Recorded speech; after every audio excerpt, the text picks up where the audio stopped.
Hello everyone, welcome to our module number 3, which is entitled the Civil Engineering.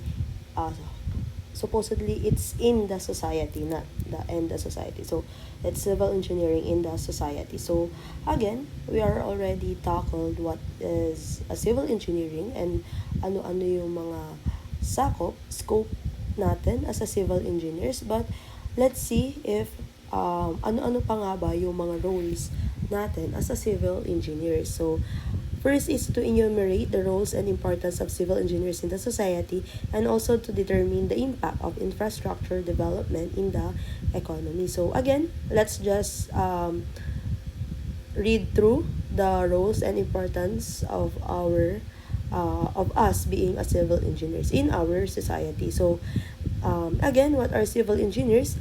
We are the professional engineering discipline which deals with the design, design, construction, and maintenance of the physical and naturally built environment, including ano-ano po ba yung mga trinatrabaho natin, like roads, bridges, canals, dams, airports, sewerage systems, pipelines, and railways. So, hindi lang pala po buildings or mga vertical construction ang ating pinapatayo. So, we have different horizontal projects also na under ng civil engineers. Okay, so we have here two major types of engineering roles. Meron tayong tinatawag na consultant, tapos yung contractor. So ano po ba yung ibig sabihin or pinagkaiba ng consultant tsaka ng contractor? So si consultant, sila po yung mga nakafocus minsan or mas madalas po nag-spend more time on the office. And at the same time, sila po kasi yung nakikipag-usap doon sa mismong client. Kumbaga sila po yung pinaka taas, pinaka head. Okay, well for the contractors, sila po yung nakiki-involve when it comes to physical construction na mismo. Sila po yung mismong may hawak na materials, sila na po yung gumagawa mismo doon sa pinaka project. So physical construction na po, and usually naka-base po sila sa site. So, yun po yung mga major types of engineering roles. Pero, I think consultants are, mako-consider natin na merong iilan na hindi naman super iilan, pero merong mga kilalang mga consultants sa atin. And, for the contractors, sila talaga po yung mga kumukuha ng mga project on site na po talaga. So, mga under consultant po mismo yung mga contractors. So, we also have here the major roles of civil engineers. So, ano-ano nga ba? Do we just build and construct buildings, mga structures, or ano-ano pa po ba kaya yung mga sakop natin, or ano pa kaya yung mga ginagawa natin as a civil engineers when it comes to a project? So, first, sabi nga din, of course, yung pinaka-common sa lahat is to conceive, plan, estimate, create, and maintain all civil engineering activities. Next po is to meron din tayong mga civil engineers na nasa communication system, device communication systems naman, such as yung mga horizontal project natin like the roads, railways, harbors, and airports. So, di ba, common din talaga kapag pagpasok natin ng civil engineers, civil engineering course talaga mga structures lang. Pero, sakop pa pala natin lalo na yung mga nasa harbors and airports, pati railways, dapat pala meron din mga civil engineers for that. Next is to provide and maintain solid and wastewater disposal system. Yes po, we are also part of the maintaining ng mga solid and wastewater disposal system. Yun nga lang po, sometimes there are already a master plumber in connecting with that role. Pero may mga master plumber po na civil engineers din po na kumukuha na lang po ng additional po sa master plumber. Okay, next is we have here also to monitor land, water, and air pollution and take measures to control them. So, yes po, meron din po tayong mga sakop na mga ganong roles when it comes to pollution po. Opo. Next is the fast-growing industrialization has put heavy responsibilities on civil engineers to preserve and protect environment. Sabi ko nga po on our past discussion, there is a part of the sustainability na dapat natin i-consider when we are doing structures or projects. So, hindi dapat tayo basta-basta gumagawa ng projects nang nare-risk ang ating mga environment or yung mga ecosystems na tinatawag natin. Okay, so more on major roles of civil engineers is to development of the following infrastructure. So, first, before natin gumawa ng projects, of course, kailangan din yung mga measuring and map the earth surface. Kasi yun yung mga tinatawag natin pag nagsa-survey. We also have here the plan new townships and extension of existing towns. So, there are also I think meron din sa Manila siya ngayon, yung sa part ng MOA. Sa tapat ng MOA kasi merong pinapatay yung bago. Parang may, I'm not sure if tama yung pagkakarinig ko, parang magiging new city siya ng Manila. Parang ganun, yung extension siya. Okay, so ganun yung mga kinds of developments din na ina-apply or na gagawa natin. Okay, so next is to build suitable structures for rural and urban areas for various utilities. So, okay, so there are also, lalo na yung mga civil engineers na attach talaga sa ating mga local or urban areas, di ba? We know na there are some facilities na wala po talaga sa mga, ano tawag dito, sa ating mga communities. Okay, so we are also part of that. Okay, so we also build tanks and dams to exploit water resources. So, of course, sa mga dams, there are also civil engineers for that. Next is to build river navigation and flood control projects. Okay, so, again, hindi na po bago sa atin yung word or term na flood control. Okay, but of course, I don't suggest to become a civil engineer na nasa bad side po tayo. Okay, so, we don't want to build structures na ang masasacrifice po natin is our community and at the same time ating mga earth.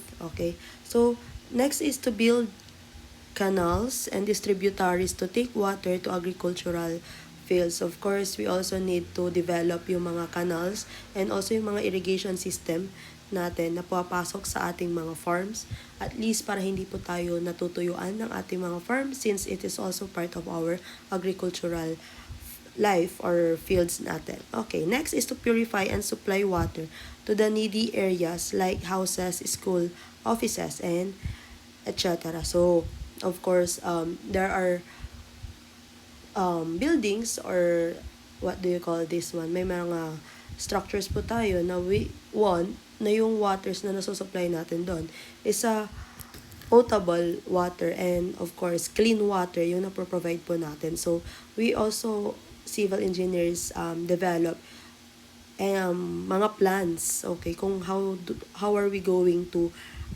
supply up, purify and clean water doon sa mismong buildings mismo. Okay, so we have here what do we expect as we civil engineers must possess.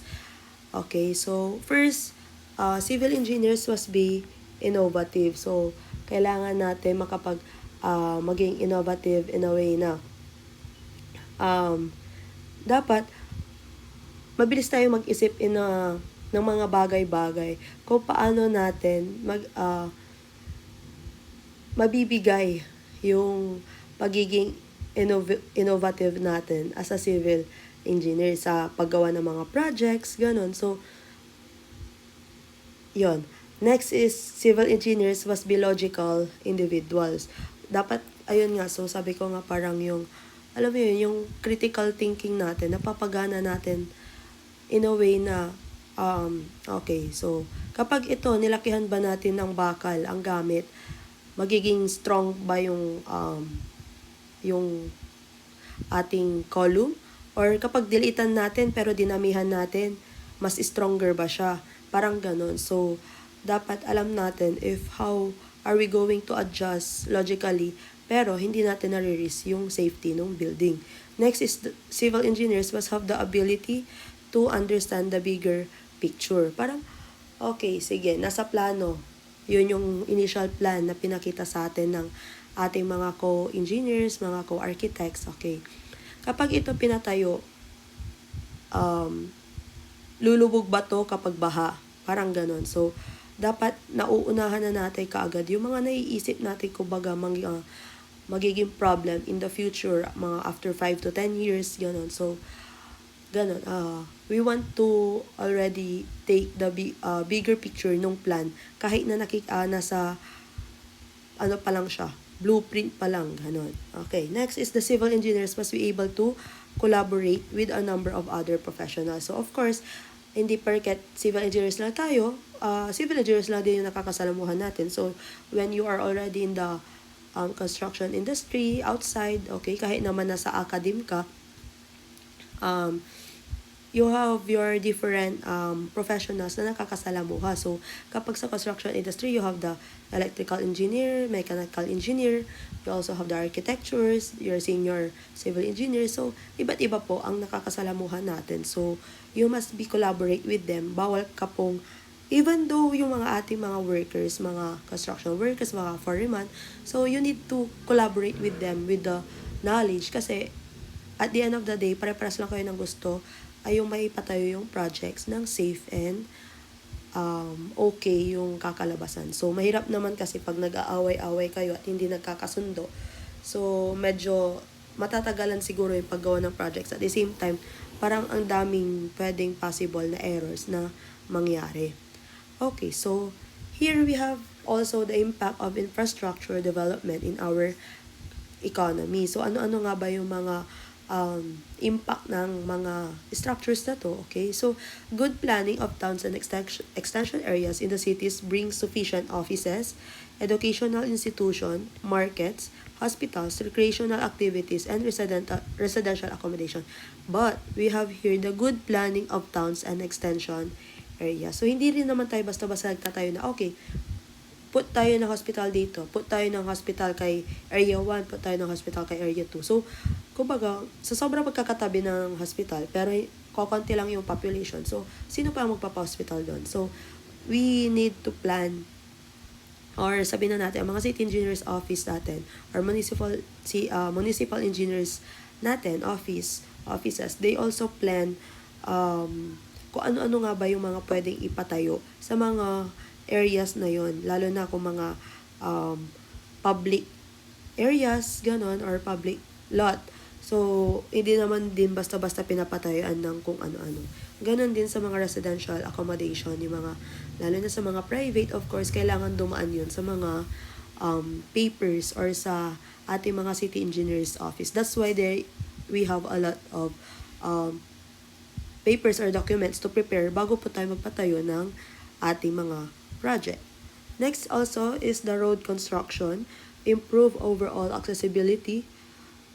Okay, so example is they improve a business ability to provide goods and services and people's ability to access education, employment, and services, and tend to increase economic productivity and development. Okay, so let's just say na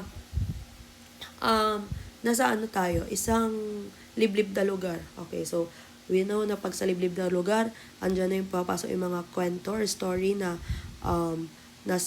kailangan pa nilang dumaan sa river, kailangan pa nilang dumaan or maglakad sa malayong kabundukan just to attend school, lalo na both student and teachers, gano'n. So, if we will be having or plan ng maayos ang tawag dito, yung pagpapatayo or pagpo-provide ng accessible roads, so mas mabilis or mas maayos yung pagbibigay natin ng service, lalo na yung mga teacher to the students na mga gusto makapag-aral, lalo na do sa mga liblib na lugar na yon. So, ganun po yung impact ng ating road construction. Next will be the improved irrigation facility enhances agricultural products and hence producers are benefited. So, if wala naman po kasi tayo maayos na irrigation, how are we going to provide a water doon sa ating agricultural field natin? So, makakapag-provide ba tayo ng mga healthy products or healthy crops pag wala tayong tubig? So, hindi rin po. So, of course, lalo na pag may mga lugar na magkakatabi na po yung mga agricultural field natin, they plan Okay, they improve yung mga irrigation facility natin. At least para makapag-provide po tayo ng maayos na agricultural products. Next is assured water supply for human consumption. Okay, so we also build, sabi ko nga, nagbi-build din tayo or meron din po tayong connection sa mga mga Dagupan City Water District, mga ganon, yung mga Maynilad, mga ganong part, they also have a civil engineers when it comes to those department or those agencies, okay? So ngayon, once po kasi na nagbi-build tayo ng mga ganon, we also make sure na okay yung yung nasusupply na water sa ating mga kabahayan. Okay, so we don't want na though meron pa rin talaga mga hindi naiiwasan at hindi na pagdadaanan ng aral, but hopefully ganun po yung maging nila kanilang vision. Okay, so isa talaga sa roles natin is to provide or is to develop yung sa mga water supply natin na makapag-deliver ng maayos na water supply sa mga houses. Okay. Next is the good drainage system and waste disposal system for human safety and health. Okay, so isang importante din po sa atin yung mga drainage system and waste disposal system natin. Drainage system in a way na of course lalo na kapag tag-ulan, hindi po ba may mga lugar na mabilis na pong bahain dahil mas mabilis pong mag-clog yung kanilang drainage system or meron pong mali doon sa design ng mismong drainage system nila. And at the same time, yung ating waste disposal system must also proper, okay, para mas ma-ensure natin ang human safety and health. Baka kasi yung waste disposal system natin magkatikit doon sa doon sa mismong pinagpapatayan ng mga water supply system. So medyo delikado po yun kasi syempre may mga toxic na napipiga doon sa mga waste natin tapos itatabi mo sa water supply system. So ganun po, of course we need to plan out yung ating good drainage system and good waste disposal system. Okay, I think this will be the last page. Pollution-free environmental conditions through environmental engineering. So, we also have tinatawag na environmental civil engineering kasi po, they are the one who takes control or kailangan din po nilang mag-provide or mag-develop ng isang, let's say siguro, devices or machinery na nakakapag-bawas ng pag-produce ng, anong tawag dito, ng pollution when we are doing construction. Or alam nyo na, yung pag let's say sa mga pabrika, tapos we civil engineers must have or develop devices para at least mabawas-bawasan yung mga pollution na nakikreate natin.